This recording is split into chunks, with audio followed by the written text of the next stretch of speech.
Durante el siglo XIX, el majestuoso bisonte estuvo al borde de desaparecer. La caza masiva y la presión humana lo empujaron peligrosamente hacia la extinción.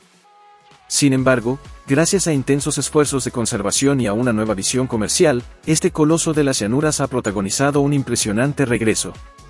Hoy no solo simboliza la resiliencia de la fauna norteamericana, sino que también se ha convertido en el pilar dorado de una multimillonaria industria de carne roja premium.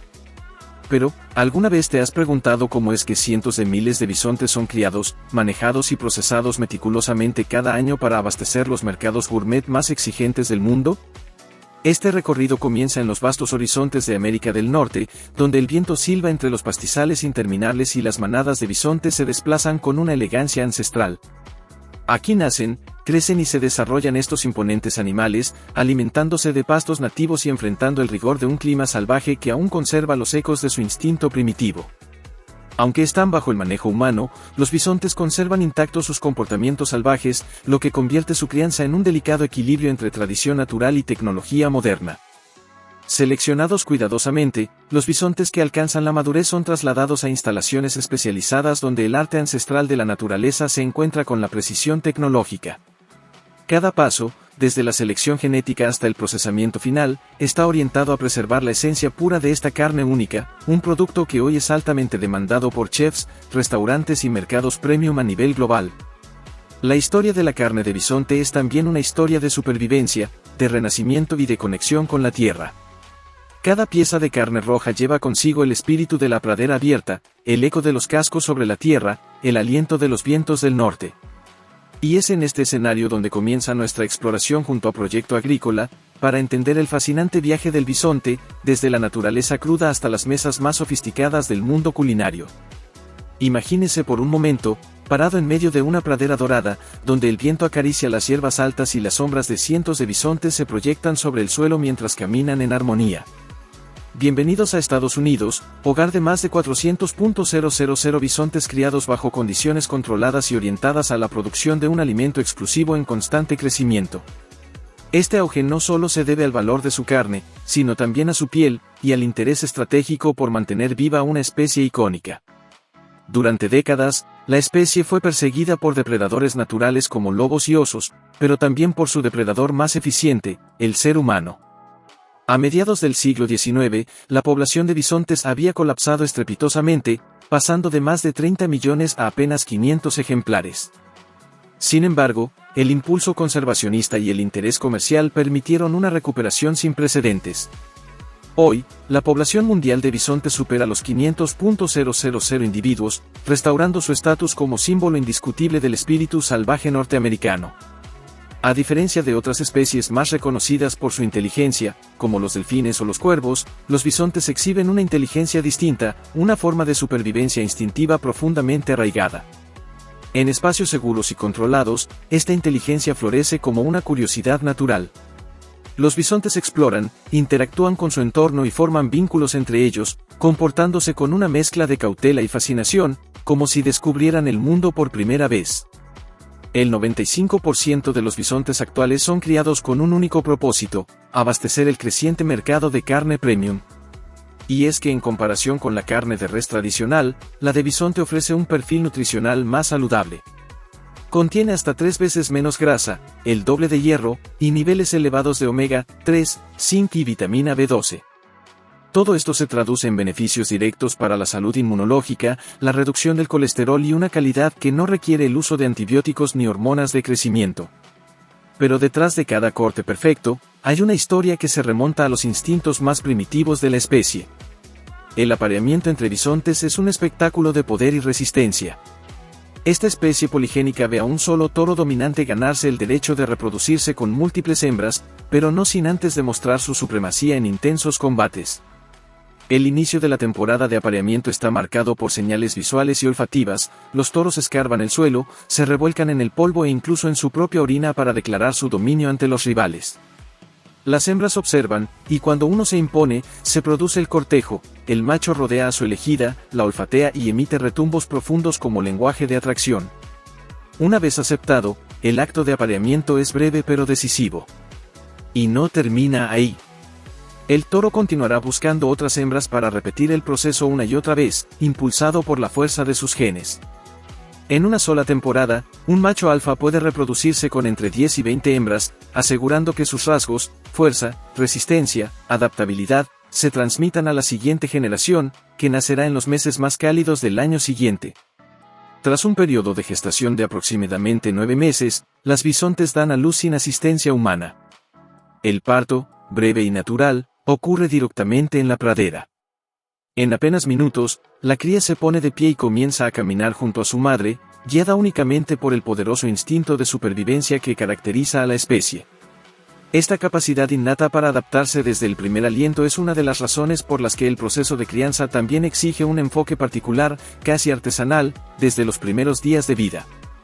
Pero antes de profundizar en el crecimiento del joven bisonte, es interesante comparar esta especie con uno de sus parientes más cercanos y frecuentemente confundidos, el yak. Este animal, originario del Himalaya, también representa la resistencia en ambientes extremos. A diferencia del bisonte, el yak puede ser criado mediante inseminación artificial, un método que mejora la eficiencia reproductiva y reduce el estrés del proceso natural. Las madres yaks protegen a sus crías con ternura y las crían en un entorno de cuidado constante, en medio de las montañas.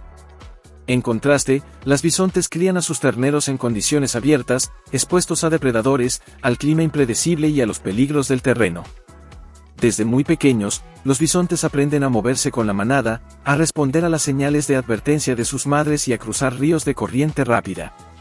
Son entrenados por la naturaleza para sobrevivir, pero también requieren asistencia humana durante sus primeras etapas de desarrollo. En ranchos especializados, los terneros son monitoreados intensivamente durante sus primeros 6 meses de vida, el periodo de crecimiento más acelerado. Desde un peso inicial de apenas 20 a 30 kilogramos, pueden alcanzar los 150 kilogramos en medio año. Entre los 4 y 6 meses, comienza el proceso de destete y su dieta se transforma gradualmente: pastos frescos, heno seco, granos de alfalfa y, en ocasiones, suplementos proteicos orgánicos cuidadosamente medidos. El secreto detrás de criar bisontes de alta calidad está en combinar grandes extensiones de pastoreo natural con sistemas de monitoreo avanzados. Este equilibrio permite que el bisonte desarrolle una musculatura sólida y magra, característica fundamental que otorga a su carne ese sabor particular y ese valor nutricional superior. Pero lo que muchos no saben es que, a pesar de su apariencia ruda y poderosa, los bisontes pueden llegar a formar vínculos afectivos con los humanos, especialmente con aquellos que les proporcionan alimento y cuidados constantes. Se acercan, observan, incluso interactúan con una mezcla de respeto y familiaridad. Y cuando hablamos de manejar a estas poderosas criaturas a gran escala, la logística se vuelve aún más impresionante. Muchos ranchos modernos utilizan drones para rastrear el movimiento de las manadas, detectar cualquier comportamiento anómalo y garantizar la correcta distribución del alimento. Estos sistemas permiten un monitoreo más preciso y seguro en territorios extensos. Un pequeño ternero que en sus primeros días podría confundirse con una vaca lechera, puede transformarse en apenas 2 años en un titán que supera la tonelada de peso. Este tamaño, junto a su musculatura y la característica joroba en el lomo, lo convierte en un animal sin igual en el mundo de la ganadería. Aunque viven en condiciones semisalvajes, los bisontes deben ser reunidos periódicamente para chequeos veterinarios y vacunaciones, como ocurre con otros ungulados. Para garantizar la seguridad tanto del animal como del personal, cada bisonte es identificado electrónicamente mediante un número en la oreja que permite llevar un seguimiento detallado de su desarrollo. Y durante los procedimientos médicos, se utiliza un dispositivo especializado llamado conducto de compresión, una estructura de acero resistente que inmoviliza al animal con suavidad pero firmeza, evitando movimientos peligrosos que puedan causar lesiones. Una vez alcanzada la madurez, los bisontes adultos suelen tomar uno de 2 caminos. Algunos, especialmente los de genética destacada, son enviados a subastas como reproductores o para equilibrar la composición de otras manadas. Otros, en cambio, son seleccionados para el procesamiento directo en granja cada año. En el corazón de Estados Unidos y Canadá, se celebran subastas especializadas donde miles de bisontes cambian de manos. Se estima que entre 8.000 y 10.000 ejemplares son vendidos anualmente en estos eventos, donde no solo se evalúa el peso del animal, sino también su linaje, edad, pureza racial y, sobre todo, su potencial reproductivo. Dependiendo de estos factores, los precios pueden oscilar enormemente, desde los $3,000 para ejemplares jóvenes o comerciales, hasta superar los $20,000 por aquellos con genética excepcional, reservados para programas de cría de élite. Paralelamente, mientras algunos bisontes siguen su camino hacia nuevos ranchos y manadas, otros se dirigen al destino que ha transformado su carne en una joya culinaria global, el sacrificio. En promedio, unas 500 reses de bisonte son procesadas cada día en instalaciones dedicadas, y es a través de este canal que esta codiciada carne roja llega a las mesas de consumidores exigentes alrededor del mundo, ansiosos por experimentar el sabor robusto y saludable que define a este animal legendario. Dentro de las plantas de procesamiento, el ambiente está diseñado meticulosamente. Las temperaturas son controladas con precisión para garantizar la higiene absoluta, y cada fase del procedimiento se rige por estrictas normativas sanitarias y éticas. Tras ser aturdido de manera rápida y compasiva, el animal es desangrado eficientemente, un paso crítico tanto para la calidad de la carne como para el cumplimiento de estándares internacionales. El proceso continúa con la retirada de la piel, una operación que requiere destreza y herramientas especializadas. Se realiza una incisión limpia desde la ingle hasta el pecho, extendiéndose después a lo largo de las patas. Aunque la industria ganadera tradicional de los Estados Unidos sacrifica más de 30 millones de cabezas de ganado vacuno al año, la mayoría con procesos altamente mecanizados, el caso del bisonte es distinto. Su naturaleza robusta, su tamaño colosal y la menor escala de sacrificio hacen que buena parte del procesamiento aún dependa de manos humanas, trabajadores altamente capacitados que emplean técnicas precisas para mantener la integridad de cada corte. La carne de bisonte, una vez eviscerada y refrigerada, se divide en secciones específicas, cada una con características únicas que la hacen ideal para distintos métodos de cocción. Entre los cortes más codiciados destacan las costillas cortas tipo chucay, apreciadas por su firmeza muscular, y la carne redonda magra, que ofrece un sabor profundo sin exceso de grasa. Estos cortes no solo son un deleite para el paladar, sino que además son altamente nutritivos, ricos en proteínas limpias y bajos en colesterol, ideales para quienes buscan una experiencia gourmet sin comprometer la salud. Cada pieza obtenida del bisonte es, en esencia, una fracción viva de la pradera, un pedazo de la tierra que lo vio crecer, del viento que moldeó su cuerpo, de las mañanas brumosas que lo vieron nacer. Cada filete conserva la historia silenciosa de un animal que alguna vez caminó libre por las llanuras abiertas, representando no solo una fuente de alimento, sino también un legado de supervivencia y conexión con lo salvaje. En un mundo que avanza rápidamente hacia la producción masiva y la estandarización alimentaria, la carne de bisonte emerge como un símbolo de equilibrio entre lo moderno y lo ancestral.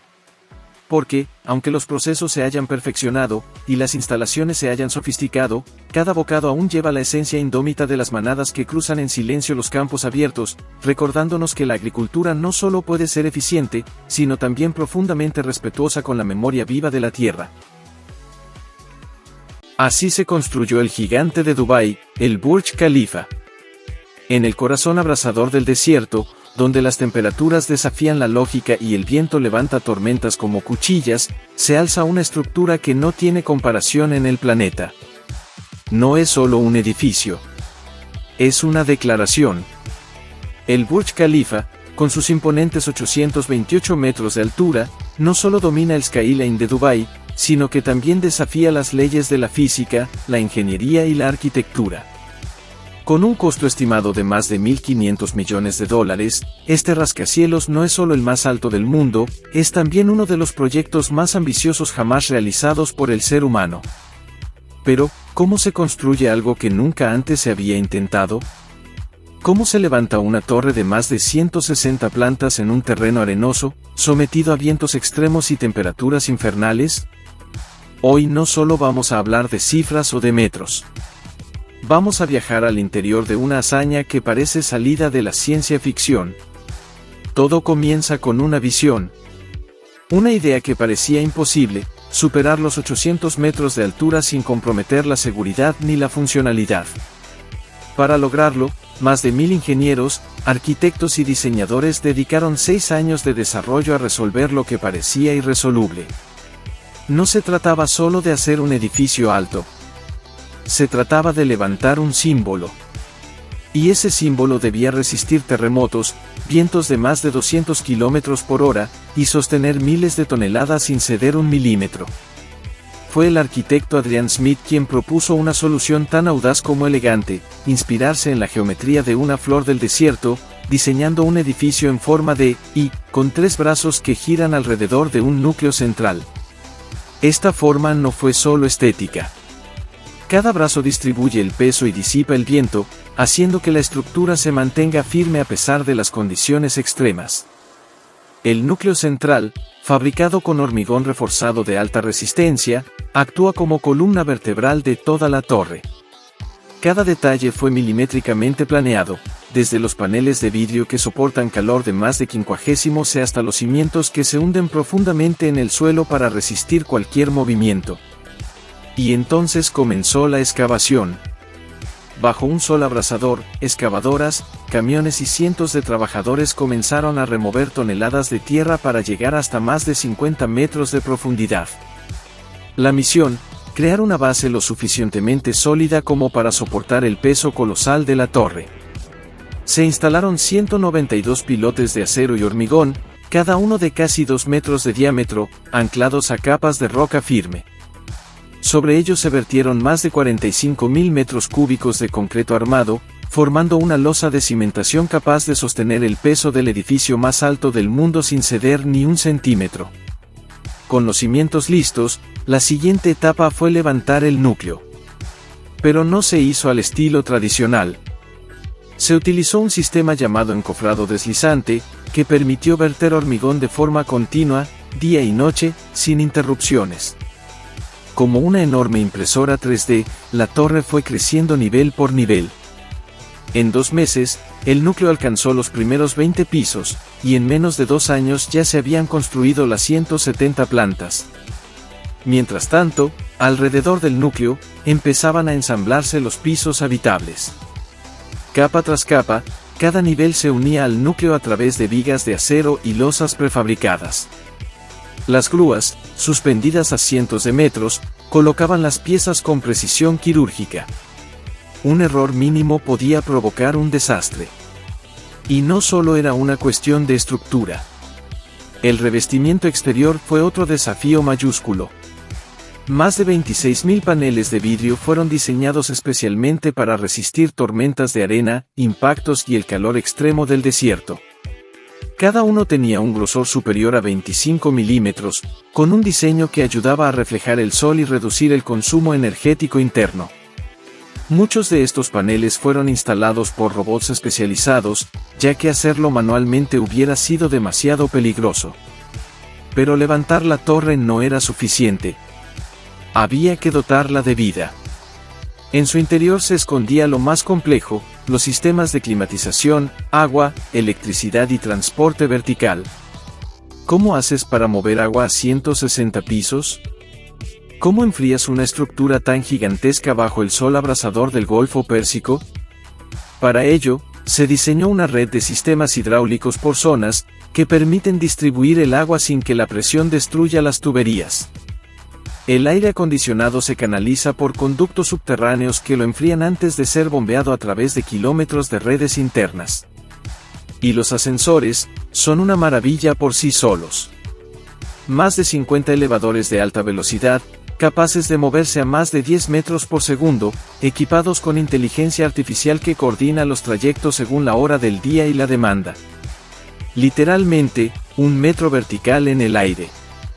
Además, cada planta cuenta con sistemas eléctricos independientes, redes contra incendios, sensores de movimiento y vigilancia constante.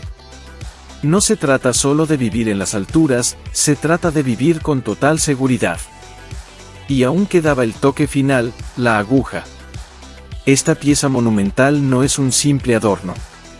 Mide más de 200 metros y representa casi una cuarta parte de la altura total del edificio.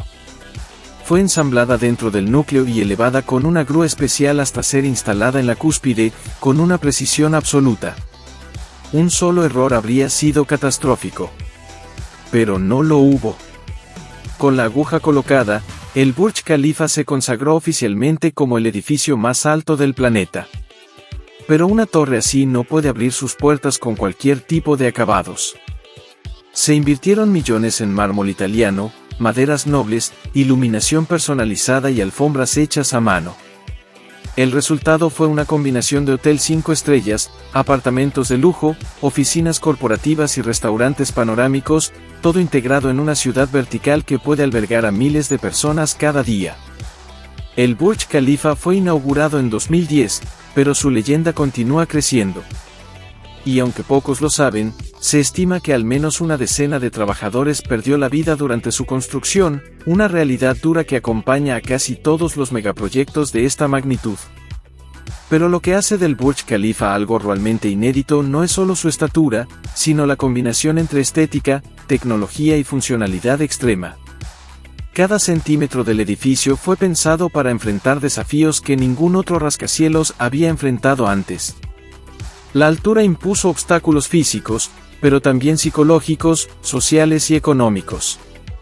Por ejemplo, la presión del viento en las alturas podía doblar estructuras convencionales como si fueran papel. Para evitar el colapso por estas fuerzas, los ingenieros diseñaron el Burj Khalifa con una base en forma de I y una torsión ascendente que redirige los vientos, disminuyendo la presión. Es una danza con la atmósfera, un edificio que respira con las corrientes del desierto.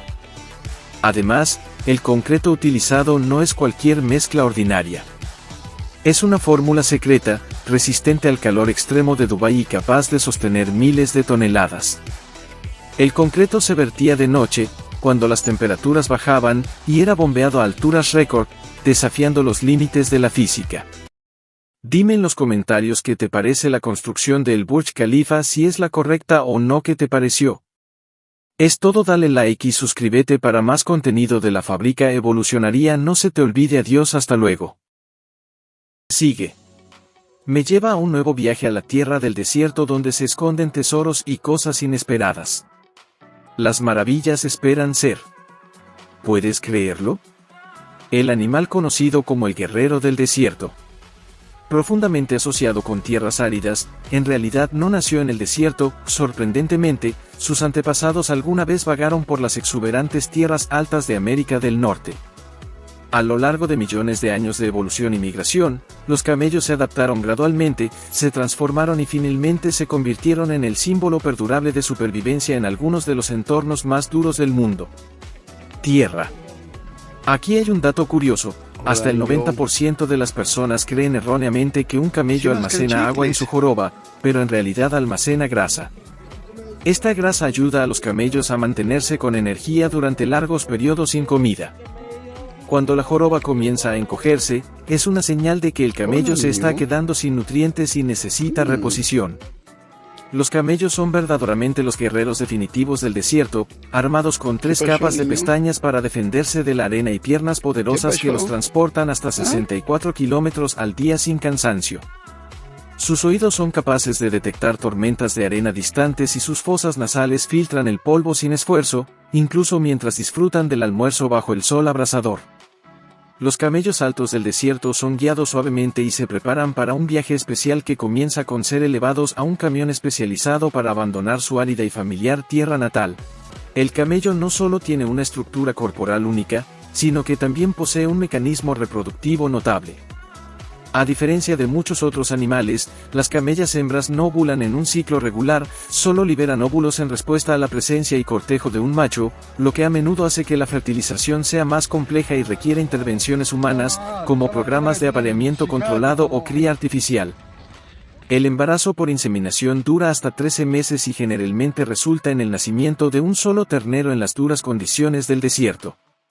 En entornos donde no se realiza un control cuidadoso, el riesgo de que el ternero se asfixie en el útero es real, con una ocurrencia estimada de aproximadamente 1 de cada 100 nacimientos.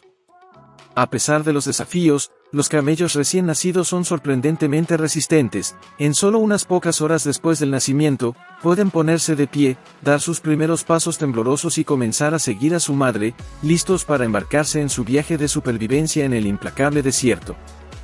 Después de dar a luz, una madre camello se convierte en la fábrica de oro blanco del desierto, produciendo leche preciosa que sustenta a todo el rebaño. Sin embargo, ordeñar un camello no es nada sencillo.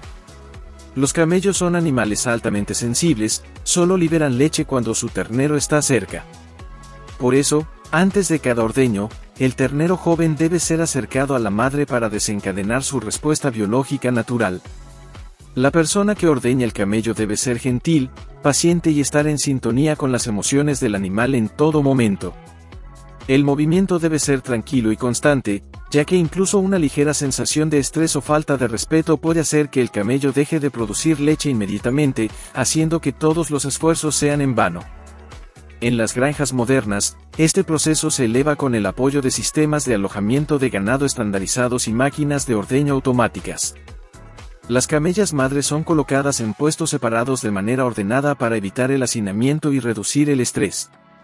Aquí, el personal limpia suavemente las ubres de los camellos con agua tibia y una solución antiséptica, garantizando la higiene y ayudando a que se relajen antes del ordeño. El proceso comienza con la ordeñadora automática diseñada especialmente para camellos. Tiene una estructura especial con tubos de succión suave que imitan el movimiento natural de succión de un ternero de camello. Este sistema funciona de forma suave y silenciosa, estimulando eficazmente las glándulas mamarias sin causar molestias a la madre.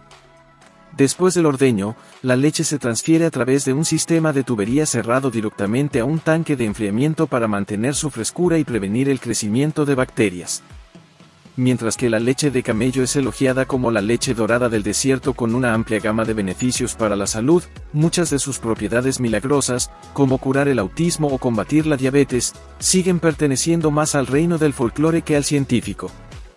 La leche de camello, después de ser enfriada rápidamente en tanques de acero inoxidable, es transportada en camiones cisterna especializados hasta la planta procesadora. Allí, la leche pasa por un proceso de filtración multicapa diseñado para eliminar cualquier sedimento e impureza fina antes de someterse a un proceso de pasteurización a alta temperatura por un periodo corto. Este método ayuda a eliminar bacterias dañinas mientras conserva el sabor natural y los valiosos nutrientes de la leche de camello. Después de la pasteurización, el proceso de embotellado comienza. Las botellas de plástico vacías se introducen en la línea de producción boca abajo y se limpian con agua caliente o una solución desinfectante a alta presión. Cada botella se esteriliza completamente para asegurar que no queden bacterias o impurezas que puedan afectar la calidad de la leche. Luego, las botellas se trasladan a la estación de llenado, donde una máquina llenadora automatizada bombea leche a cada botella con alta precisión. Las botellas se colocan debajo de los cabezales de llenado, y los sensores y controladores automatizados garantizan que cada botella se llene con el volumen estándar exacto de leche, minimizando cualquier fuga o contaminación durante el proceso. Inmediatamente después, las botellas se sellan mediante una máquina tapadora automática que las cierra herméticamente, asegurando las tapas para evitar fugas. Finalmente, las botellas terminadas se transportan al área de embalaje de plástico. Después del envasado, los productos se trasladan a una instalación de almacén frigorífico temporal, en espera de su envío a centros de distribución o supermercados. Además de los productos lácteos embotellados, una parte de la leche de camello procesada se destina a la producción de quesos, haciendo de esta área una línea de productos premium a menudo asociada con la élite y los gourmets más exigentes. Después de una cuidadosa pasteurización, la leche se enriquece con cultivos y enzimas especializadas para iniciar el proceso de coagulación natural. Las condiciones ideales de temperatura hacen que la leche se espese gradualmente y forme una cuajada suave y homogénea. Una vez alcanzada la coagulación deseada, la cuajada se corta en trozos pequeños, se escurre suavemente y se coloca en moldes para darles forma. Los moldes luego se transfieren a una sala de envejecimiento donde la temperatura y la humedad son estrictamente controladas para cultivar la textura y el sabor característicos del queso. Después de un proceso de maduración que puede durar desde varios días hasta algunas semanas, nacen ruedas de queso de camello de color blanco marfil. Normas de seguridad alimentaria inmediatamente después del procesamiento preliminar de la carcasa del camello. Suspendido en un sistema transportador automatizado que se mueve de manera suave y precisa a través de cada etapa de la operación. Luego, la carcasa continúa a lo largo de la línea de procesamiento hasta la sección de desunión, donde primero se divide por la mitad utilizando una sierra de corte especializada y luego dividida en grupos musculares principales, como el hombro, el muslo y el lomo. El proceso de desprendimiento se lleva a cabo mediante un sistema de cuchillas mecánicas de alta precisión o por técnicos experimentados, asegurando la eliminación completa del exceso de grasa de los huesos, tendones y tejido conectivo no deseado. Música, tejidos después de ser partidos por la mitad.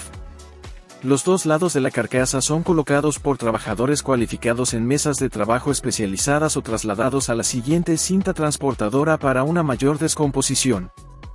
Con la ayuda de cuchillos de corte profesionales y guantes resistentes al corte, comienzan a separar la carne basándose en la estructura anatómica. Cada movimiento es rápido y preciso, siguiendo las líneas musculares naturales y conexiones articulares para maximizar el rendimiento de la carne y garantizar cortes limpios y bien formados que sean fáciles de empaquetar. Los cortes premium se separan y se envían a áreas especializadas de recorte o empaque de alta gama, mientras que las porciones restantes, como por ejemplo recortes magros o grasa, se recolectan para carne molida o productos alimenticios procesados. Luego de ser clasificada y procesada adecuadamente, la carne se traslada al área de empaque donde se lleva a cabo todo el proceso. Se realiza en un ambiente frío para mantener la frescura. Dependiendo del uso previsto de la carne, puede envasarse al vacío, sellarse en bandejas con envoltura retráctil o colocarse en plástico esterilizado. Música. Las máquinas envasadoras automatizadas de bolsas pesan con precisión cada porción y la envuelven con materiales especializados a prueba de fugas, diseñados para proteger el producto. Una vez sellado, cada paquete se etiqueta automáticamente con información completa, nombre del producto, tipo de carne, peso, fecha de producción, fecha de caducidad, instrucciones de almacenamiento, número de lote y un código QR para la trazabilidad. Este proceso de envasado no solo preserva la calidad del producto, sino que también facilita su almacenamiento y distribución eficientes. Los productos de carne molida o en porciones también se envasan de la misma manera, con pesos predeterminados según formatos de embalaje estandarizados que garantizan la comodidad de uso y distribución, al tiempo que cumplen con los requisitos de seguridad alimentaria y mantenimiento del atractivo visual en los estantes de las tiendas. Los camellos hoy en día ya no son solo la imagen icónica de manadas que cruzan lentamente vastos desiertos. En granjas modernas, viven como deportistas profesionales con planes de nutrición personalizados, espacios de vida designados e incluso horarios diarios para el ejercicio y el descanso. Estas granjas suelen estar ubicadas en extensas regiones semidesérticas con diseños bien estructurados y cercas perimetrales. Esta configuración proporciona a los camellos la libertad de moverse y, al mismo tiempo, permite una gestión eficiente de las manadas, divididas según la edad, el género y el propósito, ya sea para la producción de leche o carne. La dieta principal de los camellos de cría consiste en pasto seco, alfalfa, granos y alimentos ricos en fibra mezclada. No comen grandes cantidades a la vez, sino que mastican bien, haciendo que sus comidas sean lentas y tranquilas. Aunque son conocidos como dueños de la sed, los camellos en las granjas modernas todavía reciben abundante agua limpia diariamente, distribuida a través de bebederos automáticos instalados en todo el lugar.